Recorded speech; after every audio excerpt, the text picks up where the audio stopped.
Good morning, Stephanie, and welcome to the Carb Paleo show.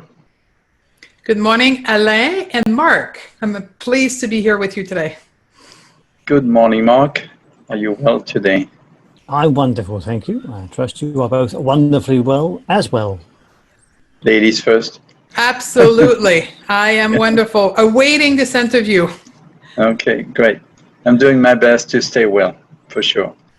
Okay, so Stephanie, you're a clinical nutritionist, a weight loss and emotional eating expert, author, speaker, and host of the Beyond the Food show. Can you tell us about your background and how you got where you are now? Absolutely. For me, the reason why I'm here today is because I wasn't well at one point in my life. So if you dial back almost 7 years ago in October, I was actually in hospital with a severe panic attack, which I thought at the time was a heart attack, like literally in bed for 7 hours being poked around. And then finally the doctor told me it wasn't a heart attack, it was a panic attack. And for the listener to understand, at that point in my life, I was a completely different person than I am today. I was 100 pounds heavier than I am today, so significantly overweight. I smoked a pack of cigarettes a day. I worked in the corporate world. I was exhausted. I had severe adrenal issue and hormonal issue. My life wasn't good.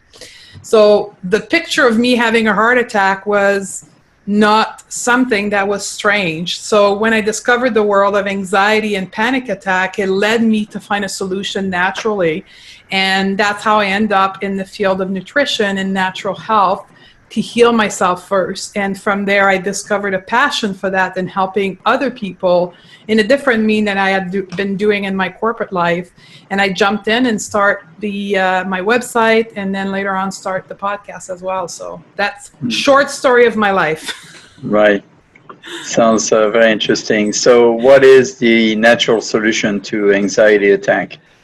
It's all about, at first it starts with food, right? So anxiety has a lot to do with blood sugar dysregulation. And for me, that was a big thing because I was quote unquote addicted to carbohydrate. Like it was carbohydrate morning, lunch, and dinner. So my blood sugar was fluctuating a lot. And as soon as I regulated that through a paleo diet at the time, 6 years ago, I seek guidance from a coach at the time that helped me and presented me with this real food paleo diet, which seemed very strange to me because all my life I had been on low fat diet and calorie counting. And then he said, you can eat as much as you want as long as you eat real food.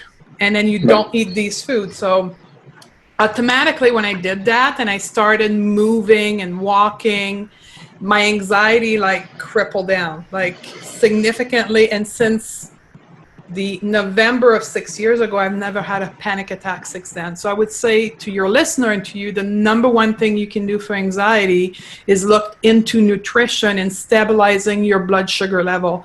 Beyond that, there's a bunch of techniques we can look at, but that's the basic. Right. I have a trick question for you. Are you French? I am French. Your accent is really good and better than mine. That's why I pronounced your name at the beginning Alain instead of Alain. Yes, right. I'm French. I'm French from Quebec. And I believe you're from France yourself, right? I am the real cheese, yes. Yeah. So I am from Quebec. I was raised in Quebec, and I actually only started to speak English at the age of 22. Wow. So that leaves me with this accent that will never go away, but it's my trademark. What accent? I don't hear any accent. Just a little bit. Okay. So as a clinical nutritionist, what service do you offer? How do you help your clients? For me, it's moving beyond, at this point in time in my career, it's moving beyond helping people one-on-one. I still do that, but my platform is called Going Beyond the Food. And in my work with people in the last 4 years, what I have discovered through my work with them and also through my personal journey is that health is what people want. They may express it in the needs of wanting to lose weight or have a better skin or have less premenopausal symptoms, but ultimately what they want is to be healthier, because their symptoms will only go away once they reach a certain level of health. Right. So, and when I say I want people to be healthy, for most people, they don't, at first they're like, I don't want to be healthy, I just want to lose weight, right? That's my goal. But know that it will only come when you're healthier. The body will release the weight at this point. And there is more than just food. And that's why my podcast is called Going Beyond the Food. Is what I have found is that the biggest part of people's success in achieving health, therefore result on a long-term basis, is when they explode their health action beyond the food. So we're talking about sleep. We're talking about mindset. We're talking about, particularly for female, their relationship, their emotional relationship to food. So that is something of a long-term nature. You don't change everything at once. So I've started this podcast to help educate women, particularly in the concept of moving your health beyond the food. Once you've figured out your food, how do you go beyond that? So it's more of a platform at this point. We do event online shortly, and next year, 2018, we're actually going to start doing face-to-face events in different parts of the world with women, like workshop style, and also having a online community where we support women on a long-term basis. And I still do one-on-one, but it's a smaller part of my business at this point. Right. So in your opinion, is one's emotional state connected to general health? Absolutely. People don't see my face right now, but I have a big grin on my face. It's the basis of it. So Well, if you're on camera, so yes. I am. Oh, You didn't know? no, I didn't know. So so it is the base of it, because our emotion will drive the choices we do. So very simply, if you're faced in a situation to actually having to choose, let's say, between a healthy food option and junk food, how you feel inside of your body, inside of your mind, inside of your heart will drive you to make the right choices. And that is particularly true for, again, women, because there's a difference physiologically and mentally between men and women. Women are more heart-centered, men are more logical. So particularly for women, that emotional state in their head will actually drive them to make the right choices or the wrong choices. So it's like one and one, like the two are connected. And unfortunately, and I say unfortunately, I could use other words, but I'll stick with unfortunately, in today's mass media message around health, all we talk about is calories, macros, and we never talk about the emotional state of people. And that is why I was reading a stat 2 weeks ago that said that 98% of people who lose weight will actually regain their weight and some more. Right. And nobody's able to explain why. Is because they're looking at it strictly from a logical perspective. They're not looking at it from emotional basis, which is what happened with people when they go on a diet. They'll do very well. Their mindset will be there to make the right choices. And as soon as they achieve their goal, then they will start allowing themselves to make the choices that their heart, that their emotion really dictated. And then that's when they revert back. Right. So as a counselor, do you find yourself to be a psychotherapist as well? No, I don't. Because number one, it's illegal for me to do that. Right. What I mean, of course you're not, but I'm saying that you're playing the role because you have to find the emotion behind the cravings and the needs, because if you're in a stable state, instead of choosing a slice of cake, I would rather eat cherries, fresh cherries, or because we can't deny also the fact that sugar is highly addictive. So yes. Why can't we connect emotional well-being with fresh fruit instead of a slice of cake? Absolutely. And that's part of what we call the Dodier protocol. So it's a 6-step process. So let's say, Alain, you come to me at first, you've dieted for the last 10 or 15 years of your life. Your doctor has just diagnosed you with diabetes and you now want to do the right thing. The first thing we're going to do is actually take care of your sugar addiction. We're going to acknowledge the fact that sugar is addictive.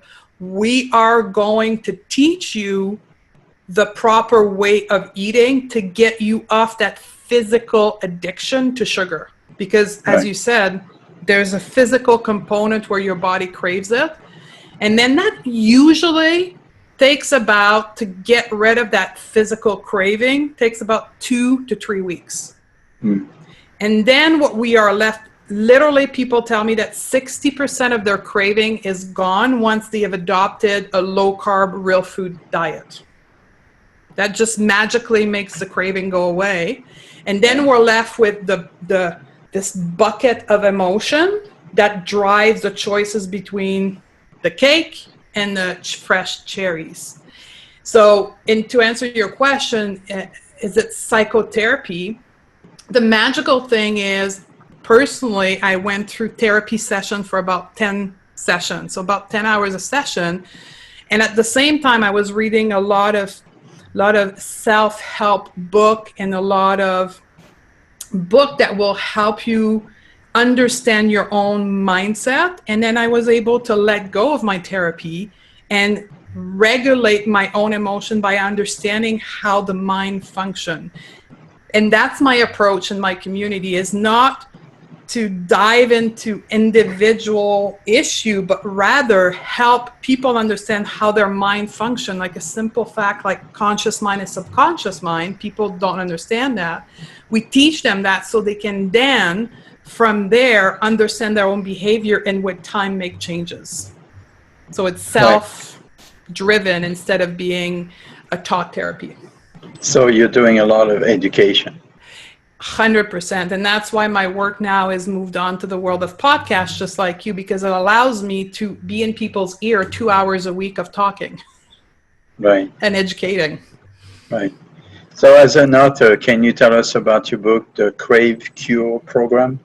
So it's all linked together. So the Crave Cure program is the book, that the foundation of that program that I was telling you. When people first come to me, they go through that 30-day Crave Cure program. So the book is aimed at people that are beginning their journey to teach them the foundation of a real food, low carb approach to your nutrition. So there's a series of videos. So every single day for 30 days, alongside to the book, we send them a video that teaches them the basic of nutrition. And then we dive into the whole emotional component. So we take people through, for an example, an exercise called the Crave Cure formula. So the Crave Cure formula is the beginning process of connecting with the emotion behind your craving. So it's a 4-step approach which encompasses breathing technique that will allow you to feel that surge of emotion behind the cheesecake or the cake choices, that will allow you to feel the emotion and understand the emotion behind it. And with those breathing technique, it's yogic breathing that I teach people. The emotion and the energy behind the emotion will come down. So that's the book, The Crave Cure. It's the foundation of nutrition, and then the introduction to the whole concept of emotion behind the craving and our relationship to food. Right. And so is that what you call the Dodier protocol? Yes, exactly, sir. So the Dodier protocol is the foundation. It's something that I've developed in my 4 years of working with people one-on-one, because when you get out of nutrition school, they do not give you a process to work with people. They're like, here's all the science behind food. Here's all the different way you can approach it, the supplement, go at it. And then you're very quickly faced with people's psychological way of interacting with their health. And then you need to start learning that and experiencing that. So the Dodier protocol came from there. And one of the things that I'm absolutely a believer is education. So when people come to me with a health issue is, number one, understanding what that health issue is, because I'm sure your listener are familiar with that, and you're likely familiar with that. When you get diagnosed with a condition with your doctor, it's a big 5 minutes. You spend 5 minutes in the office, you're being told you have diabetes, here's your pill, go home. Yep. Nobody tells you what diabetes is. So the first thing we need to do is education. So I help people understand what actually the mechanism of their unbalance, their disease is. So that's the number one. And understand and acknowledge the fact that they're responsible for their own health. Because that's another big problem of the healthcare system today, is that it's not our fault. Like, it's always the fault of something else. Yeah. Right? Yeah, that's a typical societal situation here. It's not just in the medical side. It's everywhere. It's always somebody else's fault. Exactly. So you go around in life feeling like the world is doing something to you. Yep. And you never have a choice, and you're not empowered. So when you look at natural healing or natural health, the fundamental basis of that is responsibilization, because it's about your choice. Yeah, I tell my clients, you need to reclaim responsibility for your own health. You need to stop giving it away to the medical establishment. Educate yourself, learn about yourself, pay attention to what your body says, and then act on it. Do not give it away to other people. And this whole, it's not my fault. It drives me crazy. Because it's like it takes all the responsibility out of you, and it makes of course, it makes you on one hand feel like defenseless, but on the other hand, it's like, oh, I'm giving up all my decision power to a third party, which typically all they care about is making money on your back, right? And not educating you. So our job, your job, my job, our job on the show is to educate people, let them know there are choices, let them know and teach them how to dig deeper, educate yourself, and reclaim your own power of decision over your own health. And I think we're on the same page there. Absolutely. And that's the first 3-step of the Dodier protocol, is understanding what's going on in your current situation. What choices did you make in your past that led you to be what you are and who you are today? And then here's what you need to do to move where you want to go. And then it becomes, it's not a pill you can take that's going to make you feel better. It's your choice, dozens of time in a day, that's going to lead you to be who you want to be. And it's a big hurdle for people to get over. Yeah, because they've been brainwashed into believing that from very, very early on. I mean, even parents say, oh, it's not your fault, that because it rains outside, that's why, or because there's the new moon or something, it's just, it's crazy. We need to reteach people how to accept responsibility for their own action, and especially in the health field, especially. Absolutely. So that comes with the first step. Beyond that is the diet, right? So we learn that principle through the choices we make, and people are like surprised to see that 90% of what they're being sold in the big grocery store is actually not healthy for them. It's crap. Let's call it that way. Absolutely. We'll use the C word. It's crap, right? And people are having that, like, it takes time to process that. To like, for the last 35 years, I've been told that eating all bran is going to be healthy for me. And now you're crushing that for me. Like, so people have to process that, right? And then, like, if you talk about poop, like, people eat their all bran. I see that all the time, to poop. And then when you say, well, it's not healthy, they're like, well, how am I going to poop? Well, guess what? You're going to eat vegetables, right? So we can use the French word caca. Caca, yeah. So, but to going back to what I was saying earlier a little bit, is that in giving back our clients the power of decision, it's also very empowering for them, they rediscover that, yes, they can make decisions for themselves. And yes, how and what choice they make affects their health and their well-being, mental well-being as well. So it is empowering. We can't walk around like zombies, being buffeted by all sorts of situations out there. We need to stand up and be responsible and act responsibly. And I will say to you, this is the next step of the Dodier protocol and what we teach in the Crave Cure is that once we've learned that through food, we then need to move beyond the food and take responsibility for the amount of hours we sleep every night. And we need to make the choices to turn off the TV earlier at night so we can go to bed by 10. Yeah. Right? It's not about taking a sleeping pill. It's about going to bed earlier. It's about understanding that the craving you are experiencing when you have eating real food, paleo diet, the craving you're experiencing are actually because of how you feel. And if you really want to moderate and eliminate those cravings, you actually need to deal with your life. You need to deal with the toxic relationship in your life. You need to deal with the fact that you hate your job. You need to deal with the fact that you're not in nature enough and you feel disconnected from nature, like all those elements. And you need that responsibilization come that you need to take step in other area of your life. Right. And to be clear, when we say go to bed at 10, doesn't mean go to bed with your cell phone and do Facebook for another hour. Yes. Because I know some people that do that. And it's like, well, I was in bed at 10, but, between the Facebooking and the blue light, it completely disrupts their, and you shouldn't even have your cell phone next to you, next to your bed. It should be in a different room. So there's no beeping, no calling, no nothing. Make it silent. I mean, whatever happens, typically it can wait until the next morning. Absolutely. So that's a huge piece. And then when we talk about ladies, I want you to hear that message. The product you put on your body, the lotion, the skin, the makeup, the perfume, all have an impact on your health. Yeah.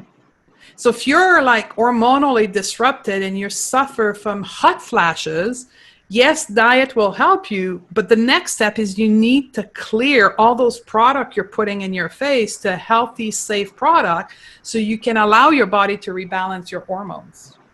Right. People keep on forgetting that skin is our biggest organ and it absorbs everything more through the skin than what you breathe and eat, actually. So if you put toxic product on your skin, it's going to get in and it's going to affect your health, your hormone. Most of these cream have some chemicals that affects your hormones.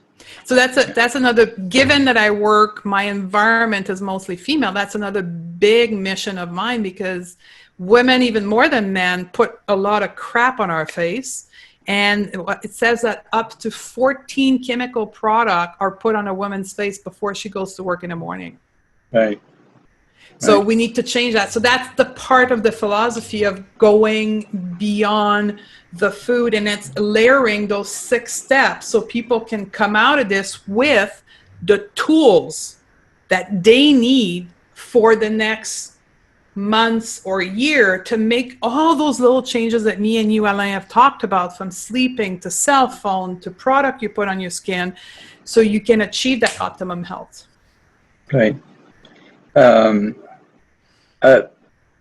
mean, this may not work for everybody, but I found that for me, meditating for like 15 minutes before I go to bed, I mean, I hit the pillow and boom, I'm gone. Yeah. I do that in the morning for me. It's 15 minutes laying in my bed of meditation. And that's a whole other step. Like when you tell people that you have to meditate, for many people, they're like, what's that woo-woo stuff you're talking about? Right? Yeah. Like, well, actually, it's not woo-woo. It's been in the history of mankind for thousands and thousands of years. Yeah. We just, in modern society, pushed it aside because it didn't fit the pill, pharmacology, medical stuff that we're thinking is the right thing. But it's just a matter of time before we wake up again and go back to how it used to be. And meditation is just a word. It could be prayer if that's what you do. It could be just reflecting on your day. It could be trying to eliminate some negative thoughts and thank the universe for what you have and not what you don't have, which is another big issue with this society, is that they always focus, they make you feel bad or guilty about what you don't have, and they make you feel bad because it's like, oh my God, my neighbor has a brand new car and my car is 3 years old. I should get a new car. Right? Well, that's just an example, but yeah. Talk about TV, right? I mean, the worst thing you can do, that's another layer of things we need to do, is especially the news. Like, we need to minimize that in our life, because that is a trigger for massive amount of craving. Let me tell you that, girls. It's like craving heaven, because you leave the news report and you feel like crap and you feel stressed that the world's going to collapse on you. And it's always centralized in TV, right? So it makes you feel even worse. So yeah, news is another layer of this. Yeah, I've learned that a while ago. A good friend of mine was into absolutely no news. It's toxic. It's, take a break from it, whatever, I'm not saying to avoid the world, but news are designed to scare you, to anguish you, to make you feel bad about the world and feel scared. I mean, all the talk is about murder and this and that and the other. At the end of the news, you're like, what kind of a world do we live in? And it will affect your mental health in the long run. And, and then people start to take antidepressants, and then they get worse and worse. And it's, it's good for pharmaceutical business, but it's not good for us. Well, that's just for people who are doubting what we're saying. Biochemistry in the body can explain that reaction. When you watch the news and you are being told that the world is about to collapse and there's going to be a nuclear war in this, you move into the space what we call fear and worry. And when you go to that state of emotion, there's a biochemistry reaction in your body that respond to that state of mind of fear and worry. And then you release cortisol. Cortisol is the hormone of stress and fear and worry. It's not adrenaline, it's cortisol, like the chronic small one. And when you release cortisol in your body, you also release insulin. And insulin will make you crave carbohydrate and sugar to stabilize your blood sugar. So news have an impact on your craving. It's just a fact of life. We just don't understand it. But if I'm telling you this today, it will make it easier for you to make the right choices in the long run. All right. Moving along. Can you tell us what you talk about on the Beyond the Food show? Absolutely. So it's a podcast we hear twice a week. So on Thursday, it's a short podcast of about 10 to 15 minutes, and it's a mindset podcast. So for an example, this week we talked about the fear of success, because that's present in many women. So it's kind of a coaching podcast. And then on the Sunday, I release an interview with a health expert on topics that are meant to educate people on how to go beyond the food. So we've had example Dr. Perlmuther that came in and talked to us about the impact of neuroplasticity on our brain and how we can make changes and habits into our life. We had Dr. Bruce Lipton that came in and gave us a lecture for an hour and a half on subconscious, conscious mind, and how both are impacting our ability to make decisions. This week we have Dr. Trevor Cade that comes in and talk to us about the impact of the beauty product on our health. So it's all those little elements that we need to learn. So it's a teaching platform for me to help people go beyond the food. Right. Where can we find information about you and your services and your podcasts and so on? Absolutely. So the easiest place for you to go is on my website. So www.paleo I'm going to spell my name. Stephanie, StephanieDodier, StephanieDodier.com. And from there, you can hit my podcast, you can hit my blog. I have hundreds and hundreds of low carb, real food recipes. And I've got a whole bunch of free product, one of them being the Crave Cure Guide, which is a short extract of the Crave Cure program that you can download completely for free. And I'll give you a taste of what we do in the Crave Cure program. Great. Thank you again, Stephanie, for being on the Low Carb Paleo Show. And as we say in Texas, à votre santé, yo. Oh, pussy. You're probably one of the few that gets it, right? Because yeah. you're French, so you've combined French and Southern accent. That's right. Yeah, well, I've been in Texas for like 31 years now, so I sort of speak Texas French. That's funny. That's a good one.